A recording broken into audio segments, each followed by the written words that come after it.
Today on Making New Possible, I am thrilled to welcome James Carlson, a visionary community builder, educator, and creative technologist whose work has helped shape the culture of innovation here in Milwaukee and far beyond. James is the founder of Bucketworks, the world's first makerspace, what he called a health club for the brain. And he went on to co-found The School Factory, a launchpad for social entrepreneurs and educators working to reimagine learning through creativity, collaboration, and hands-on experimentation.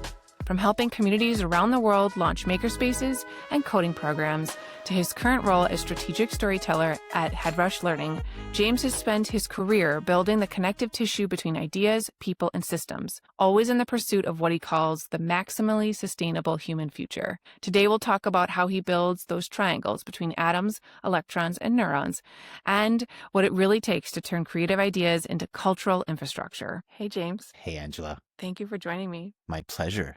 Great to be here. I sent you a list of questions and things I wanted to talk to you about, but I thought maybe we could start with how I first came to know you, which is that you invented the first makerspace I had ever been to, but I kind of want to lay claim that it was the first ever in the world. And you did it before people knew what it meant. I remember being around you in those early days and you trying to describe it to other people and people having a big old question mark all over their face. So my first question for you is, what were you rebelling against at the time, or what were you chasing in wanting that experience to be birthed into the world? That's for me, part of it was the transition from, and I know in your work you deal with this a lot, is kind of, we enter the workforce with this idea of what our first career is going to be like and what we're going to be doing. And I think then we kind of meet that for the first time, and all of our expectations are pretty much shattered against the rocks of what that's really like to go into. And so, a big part of it for me was realizing wow, I need to take a left and get off this track I've been on and do something different with my life that actually feeds me deeply versus just pursuing the, modern expectation of what American life is supposed to be like, And so for me, it was really about I need to find a way that I can do this for myself. And then, of course, immediately, well, how could I share that with others? If I'm going to do that myself, then I may as well make it possible to do this with others. Just because as a matter of practice, I can't always be using my own tools. Someone else can be using them when I'm not. Sure. Yeah. It comes down to as simple a math as that, but needing to get out of the track I was in and find a more meaningful pursuit that would actually feed me more deeply, and figuring out what that is too, which I think is a question that, again, those rocks of the modern life of career, job, and so on don't really ask us to find that out about ourselves. It's not implicit at all that we're going to discover that or even be asked to. We're being asked to be productive, and that's it. And absolutely. Measuring ourselves against that output, and that's it. Yeah, I don't know that I've ever said this to you before, but I feel like I didn't always understand what it is you were trying to create, but I could see that you were doing exactly that. You were going to forge your own path, and that gave me permission at a time I needed permission to choose my own path and to choose creativity over maybe a traditional 9-to-5. And so I want to thank you for being an example for me to follow, or at least to look up to and be okay, well, James is doing something over there. That seems a little weird. That means I could do something weird too. It's okay. You know what I mean? For me to not, I don't know, especially in those early years of Milwaukee, I can very distinctly remember my parents and family being what are you doing? What are you doing? Why? Why are you doing this? Why are you doing that? You know what I mean? What do you think is going to happen? Exactly. So you originally called Bucketworks a health club for the brain.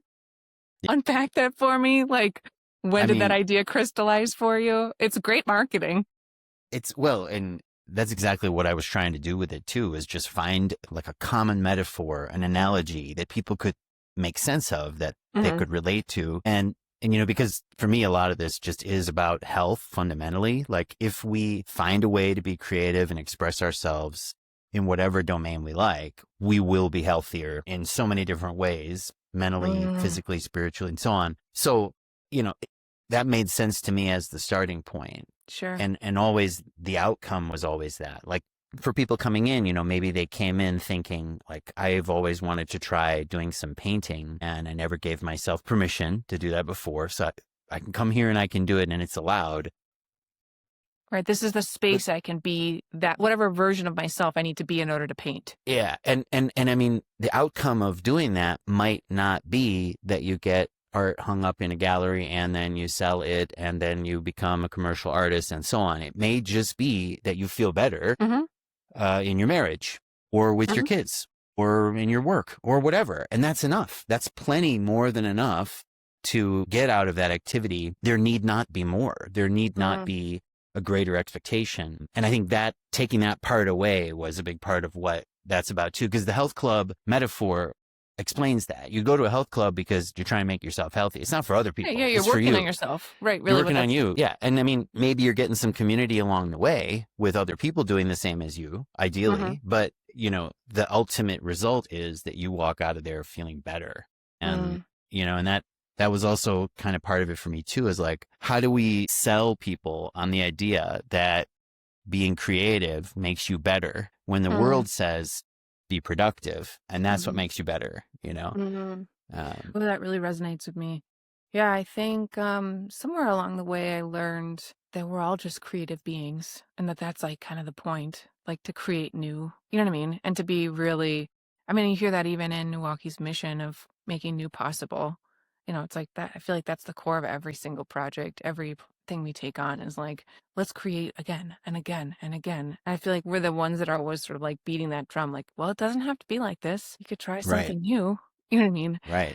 But I am often faced with a lot of resistance to that. Even when people see the kind of like shiny end product, like, oh, it's a gathering of happy people interacting with our brand, or, you know what I mean? Whatever the like objective is, getting to that new part, helping people shepherd through that is hard. It's hard. People don't like to change. I think there's an innate like relationship between change and creativity because you're completely. making something. You know what I mean? Yeah. And it's yourself that's changing. Right. Really, I mean, you're moving bits of pigment around on a canvas or you're rearranging a bunch of wood in a different configuration or whatever, but really you're doing a kind of alchemy on yourself through this multi-step process where you see the world differently than you did before. And that's kind of the whole point of a lot of it is, well, now you saw the world differently because you did this painting, which means you're just that much more able to see it differently when you go to your work or you go to your family and you can see, wow, there's something new here I haven't seen, and maybe explore and discover that to your enrichment, which is like, again, like how can that work in the workplace? We got to be productive. We got outcomes, quotas, I know there's no time profit. for that. I'm double There's booked. no time for that. I'm I have double 1,000 booked. I got a emails. lot of meetings. I got no time to be creative. It's a waste of time to be creative. It will distract us from our mission. I would never admit it to other people. I guess not anyone else listening to this. So I am a person who defaults towards action in spite of my inherent creativity and my self-perception that I am a platform artist. That's the like actual filter with which I use all of our work. So I do have a scorecard for myself that I look at week over week that has goals and things I'm tracking and that are about productivity and moving quarterly KPIs forward. Modern version of gold stars. I have a row on there that's literally like, I need to do at least 4 hours of creative play every week. And I really go back and I make myself think on Mondays, did I do it? Where was it? And I can't just like, couch and like, well, I ended up having fun at that meeting. No, that was work. That wasn't like creative, true expression. And like 4 hours is the minimum. Count. Like I can't have any less than that. Otherwise I feel like my soul is leaving my body. Yeah. And so I feel like I have a balance of me being like, must be productive, must mark it in my scorecard. And also like, I need to have it be an objective week over week. Cause it's too easy. I feel like to be like, oh yeah, I was too busy this week. I'll get to it. No, you have to protect the time. You have to protect it. Just, you have to put as many gold stars, as many borders, as many self awards around that as you can possibly put. No, you have to. that's part of the ritual, I think, of protecting creative time. And how do you know, like you said, if it was work, it doesn't count, because if the output is outside of you, Mm-hmm. then it doesn't count. It wasn't for you, Mm-hmm. therefore it doesn't count. And now it was about work. Right. So got to take those minutes off the clock. That's great. I think that's brilliant. Yeah. So And that's lame. the idea of the health club too, is like you Exactly. go, you work out, you do it on a schedule. There's a ritual. You make yourself go do it, even though it might be difficult, and you protect the Exactly. time to do it. And why don't we think of creativity in that same vein? Hmm. Could we not? Why not? Like, Yeah, just as good for absolutely. us. So again, we're not trying to say, well, I have to go from, I don't know, 90 to 98 body fat or whatever in a certain Yeah. amount of time. It's not always the goal here, some of this stuff. I love that. I think I ripped it from maybe your LinkedIn. I can't remember where, but you said that you are built out of triangles between atoms, electrons, and neurons. Can you explain to me what that means? Just your comment on the alchemy Yeah. of all this made me think of that. Like, how does that show up in your work? Well, What does that mean yeah. specifically? Well, I mean, it goes back a ways, because I was kind of thinking, like, I've always been thinking, like, what are the fundamental things that I'm working with here? Like, what are the Hmm. base, what's underneath everything? And I'm always looking, like, what's underneath, what's underneath, what's underneath? Well, when you get right down to it, I mean, a lot of my background and knowledge growing up came from working with technology and computers. I learned Hmm. a lot about computers, got into it really early, really young, launched a tech company when I was a teenager, did all those kinds of things, tech industry stuff. And so I learned about electrons and how to move them around, what they do, what are the rules they follow. And there's so much power in using those for what we're doing right now. I mean, think how much we can share with each other as humans thanks to our mastery of the electron. It's Oh yeah, and incredible I what, mean, I didn't even ask you this. We're not in the same country right now, right? yeah, I mean, the we're in fact that we're different like across places. the globe from one another, Yeah. right? It's almost as though we're together. And it's incredible that we can do that. And so that's a big part of it. And I see the electron as like beautiful, necessary, wonderful tool, and something to think about as, yeah, that's what's doing that.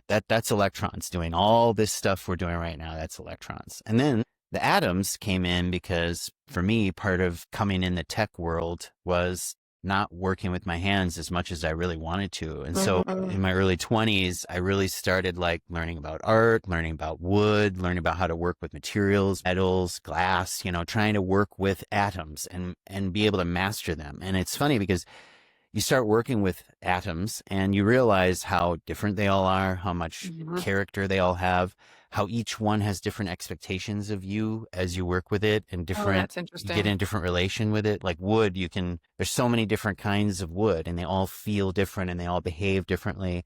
And they're alive. Atoms are Mhm. parts of things that are alive. Sometimes they're parts of things that are not alive. And so you get all this complexity that comes from that. And Mhm. what the atoms gives me is really the humility, because it's physics, right? It doesn't care what you want, and it doesn't care how you feel, and it's just going to follow certain rules, and that's all there is to it, whether Mhm. you like it or not. And so you get really patient with the universe when you work with atoms. And then the neurons, well, that's about people. To me, Mhm. it's like, what's the point of doing any of this stuff Right, if it's if not the about result connecting people. doesn't end up in people somehow? And people are kind of like the ultimate pinnacle of what I'd consider important in my work, is Mm. like what's happening inside of them. I'm certainly trying to change those neurons. I'm definitely in people's lives because I want their neurons to be rearranged and connected differently, and, catalyzed to function in different ways. Definitely, definitely don't want to leave no trace in that area.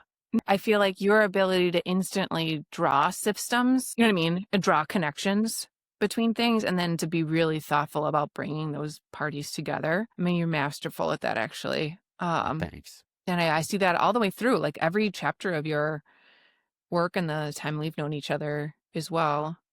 Tell me a little bit about how you wanted to move on from having a physical space with Bucketworks into School Factory. Like, what was the evolution there? You know what I mean? What was the thing that sort of like made you realize, okay, the space is awesome. We need a physical space, but we also need maybe a network, you know what I mean? That transcends geographies. Yeah. Well, I mean, the goal all along was, what if these could be potentially the evolution of public schools? So, like, Hmm.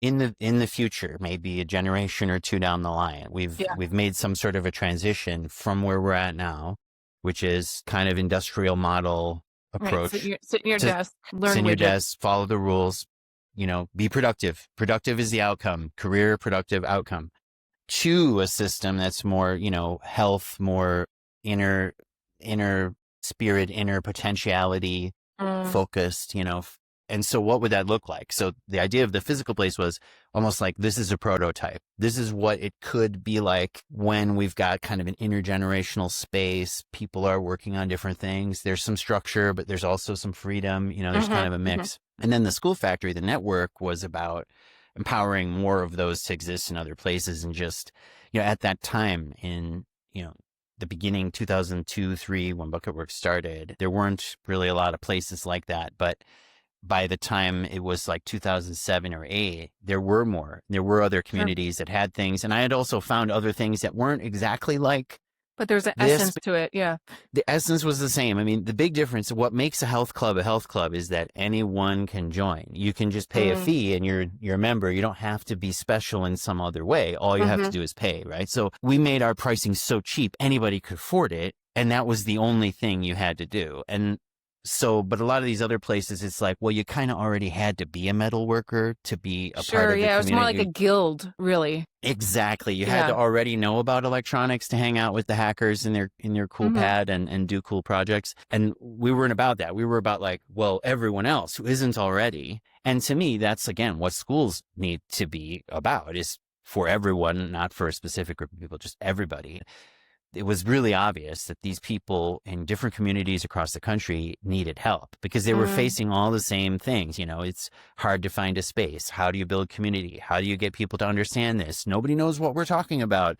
How do we explain it? I mean, over and over. And it was my favorite was to go into like small rural communities in the US where, there's a town with 10,000 people and we have a meeting in the public library to catalyze their creative space, and like 100 people show up. I'm like, where'd you all come from? There's only 200 people here, this entire county. But there they were. And I mean, incredible. Like, we have this old gymnasium from the Public Works era from the 30s, and it's unused, and we can turn that into it, and the city will give it to us. And, just so many opportunities, like, because everybody knows and everybody's there. You can literally get everyone in the room, and get it done. It's not like what you and I have been doing in big cities like Milwaukee, where, there's so many people involved and it's literally impossible to get them all in a room. Yeah, you just kind of chip away. Exactly. Yeah, you can have a much grander impact when it's, potentially have everyone in the town in your cell phone.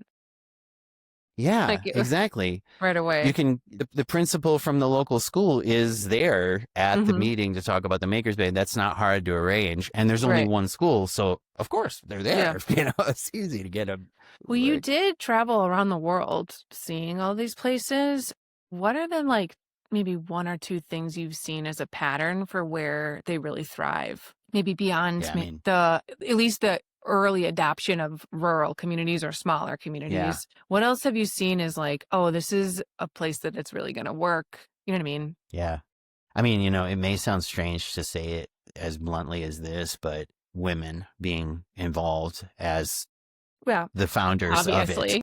Yeah, I mean, obviously, but I could almost put on a chart like the number of spaces we worked with where the controlling group, the board of directors, what have you, were all men versus the ones where there was a diversity, and the diversity ones thrived and the all men ones didn't. And they did in the sense of like, if we're a club for our buddies where we all hang out and use our fun stuff together, they're fine, But if they're for everyone, then they need to be run by everyone. And that's just all there is to it, And I mean, like in Milan, they had this incredible space. There was this, Milan, super fashion, ultra, high end kind of environment in Italy, right? I mean, like super culturally known for being this ultra high fashion place. And they had this makerspace called We Make. And there was a woman there who had created a digital kind of a, what do you call it? A fabric weaving machine, and it could weave.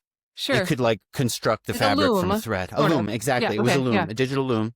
And she had made this thing to be able to weave like fiber optic thread through as it was building the fabric. And so that they could then electrify that and put lights through it. And Oh, she was doing weird. stuff in the makerspace where, like men and women were wearing the clothes that she created. And as they moved, the clothes would light up depending on their motion and stuff like that. I mean, just out of this world stuff. But again, like if that space hadn't been, and it was run by 2 women and 2 guys as their sort of board. I just don't believe that would have been there. Because, I mean, next to where she was doing all this cool stuff with fabric and fashion, there was, of course, 3D printers and soldering irons and other things like that. I'm sort of, I know it sounds like I'm saying fashion is for women, but that's not what I mean at all. What I mean is we tend to think of this maker stuff as being electronics, 3D printing, electrons and atoms, it's more but like it's not STEM just that. related. Yeah, exactly. There's like a bias then, you know what I mean? That it's like for boys. It's the boys thing. You know what I mean? And it just so isn't. And I think when it isn't, it's like you get everybody coming to the events. You don't just get people who are into drones. You get people who are into fashion, you get people who are into theater, you get people who are into art, you get people who are into everything to come and check it out. And that to me is what makes it successful, is the diversity of interests and the diversity of controlling. The controlling entities or per people. Huh. That's so interesting. Well, let's maybe pivot into you as a storyteller. You are a strategic storyteller now, but I feel like you've always been a facilitator and a storyteller. What have you learned about the power of narrative in trying to align people towards a shared purpose, whether it's a space or this broader network, or even now when you're trying to transform all of education? Tell me a little bit about that piece of it. Has that always been a gift of yours? Did you have to develop that over time? I remember being given a copy of The Hero with 1,000 Faces by Joseph Campbell. I'm sure you've heard of it. Fantastic. I mean, I was young at the time when I read that, and I was like, no shit, that's really true. It's possible that all these things could be really based on that. And when you start looking for those things in the world, you start seeing them all over the place. And it really became apparent, especially, starting this place, starting Bucketworks and trying to do things in education in general. I mean, the whole basis of it is, it's all story. I take a lot from inspiration from a guy named Neil Postman, who wrote The End of Education, really good book. It's kind of like, what's the purpose? What's the end of it? Like, what is it for? And in that book, he says that there's 4 subjects we could teach in schools, and that's it.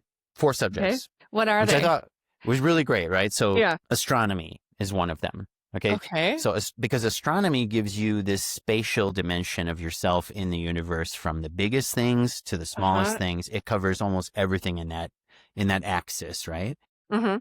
Then the other subject was anthropology, because anthropology gives you your place in this sort of continuum of human history and its existence as a species.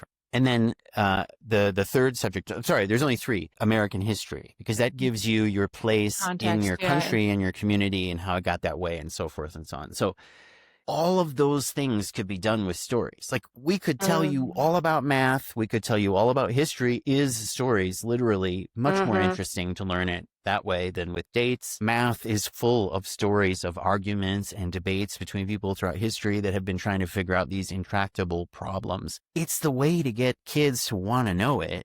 And they'll get the symbols later. They'll get the mathematical symbols later. But if they get the stories first, they'll be totally sold and hooked on wanting to know what those things are later.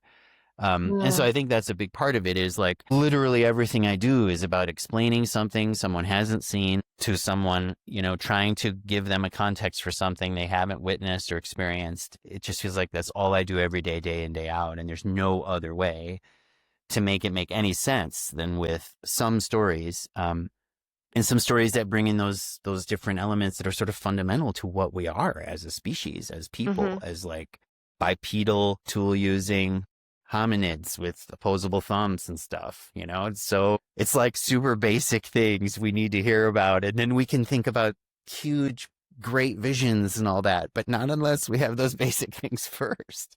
Oh my goodness. I wonder though, is this, this must be exhausting though, because I feel like in some ways you are like sort of a seer of the future, or you can quickly identify a pattern a lot faster than other people. And that's why you can tell the story. It's how you can connect the dots. You know what I mean? For people, how do you stay, I don't know, grounded and inspired yourself, having to constantly be sort of that visionary for other people, like constantly bringing, you know what I mean, groups of people along, having to explain things they've never seen before? Yeah, I mean, it's got to be about the atoms for me. Like I need to Mhm. keep, if I don't, I can work with neurons all I want, facilitate all I want. But if I don't then go back and actually work with some atoms, like I won't be rooted. I'll lose my Mm, humility. I'll lose my humility before the neurons of others, which I need to have. Right. And so sure. those atoms will always teach me a lesson. I'll go back to do something with wood, with my hands, with paint, with moving something around. I will make something, and that always brings me right back down again to, it refills me because of Mm, how humble I must become in order for it to work, because mm, mm. the wood just, again, it doesn't care. It doesn't care what you want. The metal doesn't care. The paint does not care. So if I keep that in mind, I could get charged up for the next round. Oh, I love that. I really love that. Do you set a goal for yourself? Are you as psychotic as I am in terms of like, do you know what your base like input is needed to maintain your energy Yeah, I mean, it's daily. I got to do something every day? creative. Yeah, just output. And it's pretty much like I don't put a restriction on the form Sure. or the duration, because sometimes, you were thinking about that for days and then you did it in 5 minutes, Mm, or mm-hmm. otherwise you think about it for 5 minutes and then do it for days. It can really be very different relationship between the task and its magnitude, but something, usually it's drawing. It's some kind of a drawing. Yeah. Sure. At Yeah. least, And that's a but I little, think it's a that's little part of, barrier to better barrier to entry. I mean, I think about how much more I would paint, but I'm like annoyed at the fact that I have to like pull out my paints. Although I've yeah, been really into watercolor lately because I feel like it is easier and faster and there's less of a cleanup. I don't have to worry much about the less. like, you know what I mean, actual Yeah. setup and takedown. Yeah. There's a lot less mess. I do a lot of the drawing digitally. I have an iPad, so I draw on Mm, that, but mm-hmm. it has such a nice way of thinking in 3D, if you will, like with the Totally. tool that you can do. Yeah. And I love doing that. Got paintings in progress in the house and, things like that, wood projects. There's always Mhm. something, but it's like, without that, I really think I'd be lost eventually, and I think that's true in general. I mean, you can be a great facilitator, but it really helps that you've had your hands dirty with things and you're facing the same things you're asking people to come to. Oh, You're also doing absolutely. it, you're doing Absolutely. it No, I think yourself. it's really hard to be a consultant if you haven't been a practitioner at some point. You know what I mean? You just don't Yeah. know. You only know the And it's, theory of it and none of the practicality. and it's with these schools too, that, it's the same thing. I mean, we're making a platform they use to run their learning, but what we also do is just put them together so that they can share stories. And all we have to do is a little bit of that, just a Sure. little bit of Catalan, and boom, all the magic comes out of that all for free, which is the other thing about stories. I'm sure you've noticed. It's like, Hmm. we can do all the telling of stories we want, but if we get people together and give them just a little bit of structure, they'll do it and I do it know. even more powerfully than we could have And you hoped. know what? It never ceases to amaze me too. Because we have a number of different groups that we facilitate for clients. And like, you would think, oh, wow, you're all, alternative educators, like really interested in the, innovation around education. Don't you get together on your own? And they don't. They need you to In organize and time. facilitate. They don't already convene on their own. And they're so grateful that you actually do it. Yeah. Well, yeah, actually, why don't you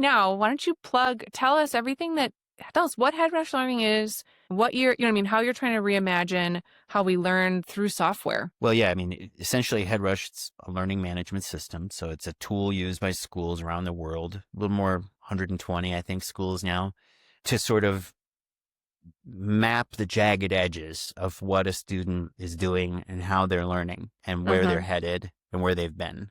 And it's used by schools that tend to be non-traditional. They're Sure. approaching things in a different way.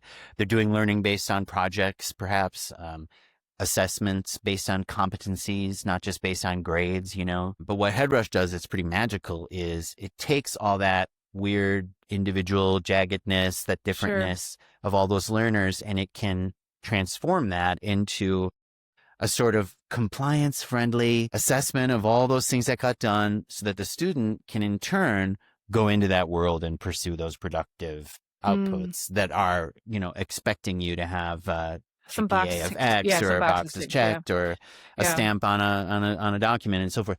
And so it helps schools manage all that complexity. And really, it's some of the most amazing teachers, some of the most incredible schools you go to. And I've been to several of the schools to visit, and like they're doing, projects where they're building a sort of gathering space outside their school with a path, with like wooded area, with kind of like a gazebo. And the students are the ones who are doing that. They are the ones designing, building, architecting, fundraising, doing all that stuff.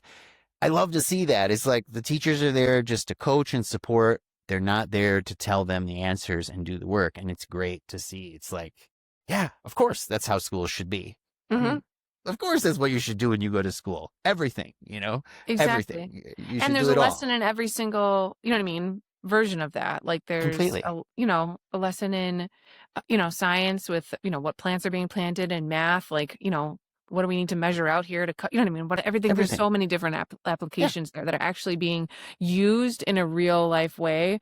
And that are much more based in creative expression, and quite frankly are way more engaging for those kids. I mean, I went on a school tour with you this past spring, and I think I whispered to you at some point, like, God, can you imagine if we would have been able to go That's to a right. place You were like at this? that. I feel like we would have I been know, right? I mean, out of our minds, Gosh. in an Yeah. environment like that. I would have been so much happier. Yeah, for sure. I mean, probably would have stayed in school, maybe, wouldn't have just split. It's like, I've had it with this waste of my time. I'm out of here. And it's easy to imagine why so many kids make a similar call, but not in these places, and that's kind of part of it for me too, is like doing this work with Headrush allows me to know at the end of the day, like I can fully green check the moral box, and like my work today was good. I didn't do anything wrong. My work didn't result in anyone being oppressed or any bad economic outcomes. Right, exactly. None of my customers are destroying the planet systematically. Right. So okay, great. Right, it's I all can, for good. whew, Yeah. yeah, like at least, and it was really for me also part of life has been just about getting to that. Like, I'm going to do something every day. I'm going to produce and have output, but I really want to be sure that I can at least be clear about it, that I'm not ethically working against my own outcomes, Of course. So, and it's But you're not, such an integrated person. I'm not surprised that that's the case for you. I mean, I just can't imagine a world in which you were like severed. yeah, tempting though that might be at times, right? Can easily see how No, much of a hit that would become if it were a real exactly. technology. But All no. right. Well, I guess my last question for you is, when you think about the people who are going to come after us, sort of the next generation of makers, educators, community builders, what's one thing you would give them as advice? Or what's Oof. something you wish you wouldn't have tripped over that you can offer to them so that they don't trip over it themselves? Yeah, I mean, the biggest thing I wish someone had come to me, and you know this well because you've started stuff too, but like during the first 2 to 3 years, there's so many chances to have this great idea about what's going to happen. And then you're so excited that it's going to happen and you're super pumped and you're totally counting on it going like that. And then it doesn't. And that just happens so many times in a row. And in that first 2 years, it's like they're almost back to back to back to back. I know. Of like, You're getting hit with a wave. Yeah. you think this is going to go better and it's just never going to go that well. And but the thing I wish someone had come to me and said during that time is just keep going, because in a couple more years, it seems like an eternity from now.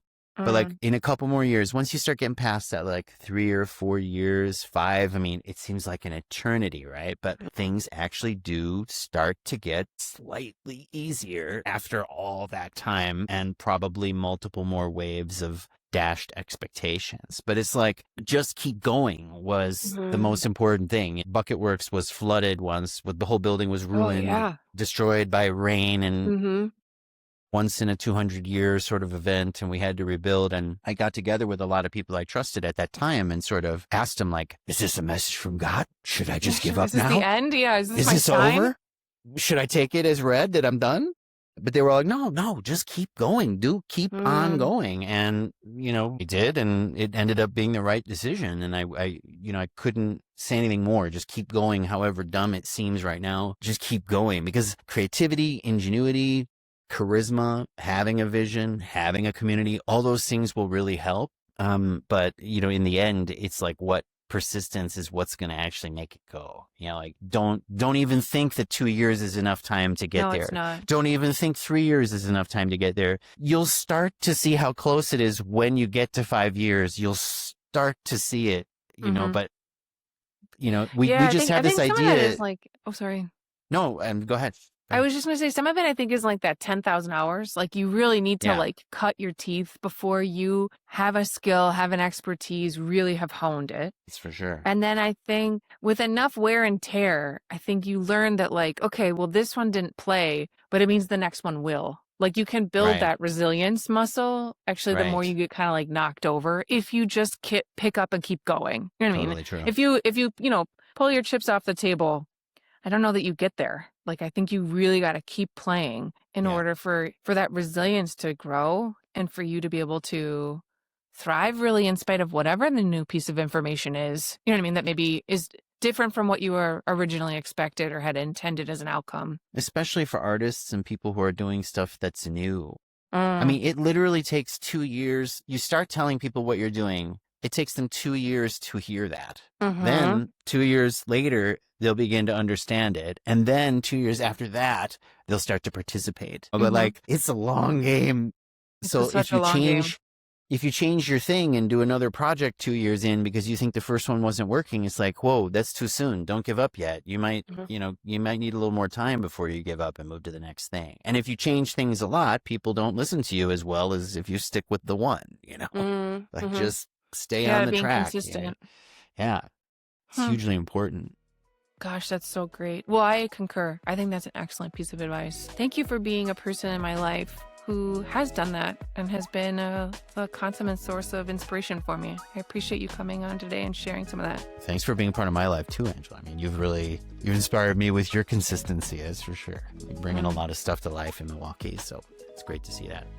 That's awesome. All right. Well, thanks, James. We'll see you soon. See you later.